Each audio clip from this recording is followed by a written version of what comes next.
Hello everyone, स्वागत है आपका आपके प्यारे से चैनल जीके अंडरलाइन स्टडी में। तो आज की इस वीडियो में हम आपको सेंडमेयर्स रिएक्शन क्या होते हैं बताने वाले हैं। यह एक मोस्ट वीवीआई टॉपिक है जो आपके 12th बोर्ड एग्जाम में केमिस्ट्री के पेपर में इससे प्रश्न पूछे जाते हैं, चाहे वह लॉन्ग में पूछा जाए या ऑब्जेक्टिव क्वेश्चन में पूछा जाए, इससे प्रश्न रहते ही हैं। तो चलिए अच्छे तरीके से इसे समझते हैं और आपको हम यहीं पर याद कराने का प्रयास करेंगे और इसका एक ट्रिक भी देंगे। अगर आप ये भूल भी जाते हैं तो आप ट्रिक की मदद से इसका परिभाषा लिख सकते हैं, इससे आए क्वेश्चन को सॉल्व कर सकते हैं।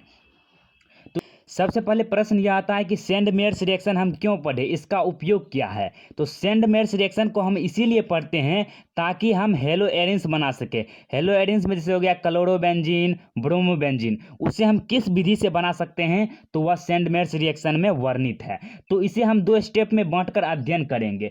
पहला स्टेप में जब हम प्राइमरी एरोमेटिक कंपाउंड एनिलीन का सूत्र होता है बेंजीन पर NH2, बेंजीन पर NH2 होता है एनिलीन का सूत्र। जब इसे हम HCl मतलब ठंडा जलीय खनिज अम्ल की उपस्थिति में सोडियम नाइट्राइड NaNO2 को सोडियम नाइट्राइड कहते हैं।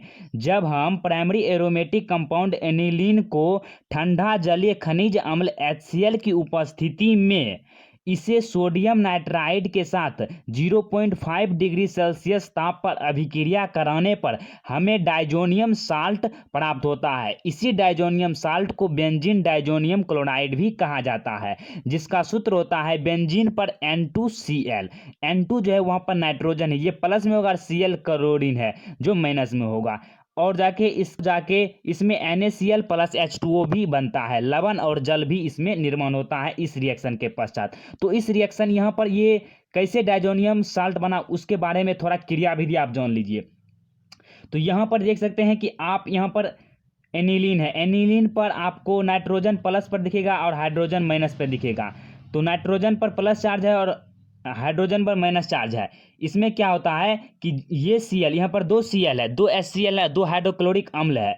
तो ये दोनों इससे एक क्लोरीन इस पर अटैक करके बेंजीन डाइजोनियम साल्ट बनाता है। और जो यहाँ पर NaCl है, ये Na जो है यहाँ पर सोडियम, ये Na इस क्लोरीन से भी क्रिया करके NaCl बनाता है। और जो यहाँ पर हाइड्रोजन होता है, यह हाइड्रोजन अभिक्रिया करके ऑक्सीजन के साथ जल बना लेता है। तो आपका यहाँ पर डाइजोनियम साल्ट प्लस में NaCl लवण और जल बनता है। फिर हम क्या करते हैं दूसरे स्टेप में हमको करना कुछ नहीं है। जो हमें डाइजोनियम साल्ट अर्थात बेंजीन डाइजोनियम क्लोराइड, बेंजीन पे N2Cl बना है, उसी को हम क्यूपरस हैलाइड Cu2X2 को हम क्यूपरस हैलाइड कहते हैं। क्यूपरस हैलाइड की उपस्थिति में यहाँ पर X की जगह आप क्लोरीन और ब्रोमीन को रख सकते हैं। तो क्यूपरस हैलाइड की उपस्थिति में हाइड्रोजन हैलाइड, यहाँ पर आप हाइड्रोजन क्लोराइड भी ले सकते हैं या हाइड्रोजन ब्रोमाइड भी ले सकते हैं। X की जगह आप क्लोरीन या ब्रोमीन ले सकते हैं, यह एक हेलोजन कंपाउंड है।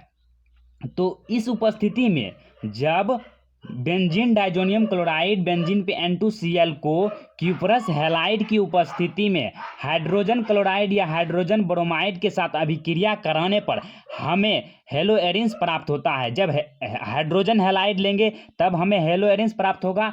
अगर हम हाइड्रोजन क्लोराइड लेंगे तो हमको क्लोरोबेंजीन प्राप्त होता है, यहाँ पर सिर्फ Cl आ जाएगा। अगर Br लेंगे तो यहाँ पर Br आ जाएगा, और जाके साथ ही साथ हमें N2 प्लस HCl भी बाहर निकलेगा। तो इस तरह से आपका यह पूरा रिएक्शन समाप्त होता है, हेलो एरिन्स बन जाता है।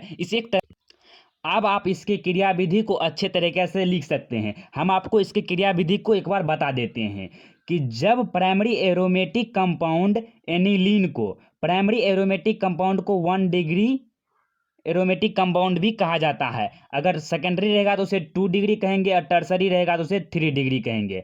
तो जब प्राइमरी एरोमेटिक कंपाउंड एनिलीन को ठंडा जलीय खनिज अम्ल HCl की उपस्थिति में सोडियम नाइट्राइड NaNO2 के साथ 0.5 डिग्री सेल्सियस ताप पर अभिक्रिया कराने पर हमें डाइजोनियम साल्ट मिलता है, जिसे बेंजीन डाइजोनियम क्लोराइड भी कहा जाता है।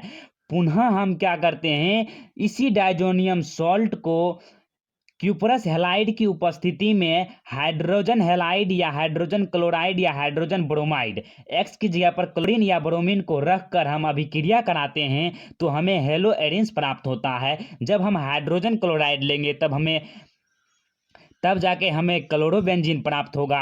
इस तरह से सेंडमेयर्स रिएक्शन को आपको लिखना है। तो चलिए हम आपको इसका ट्रिक भी बता देते हैं कि ट्रिक की मदद से आप इसे कैसे याद रखेंगे। इसका ट्रिक है कि डीसी ने सैंड में क्यूपरस हैलाइड को डाला।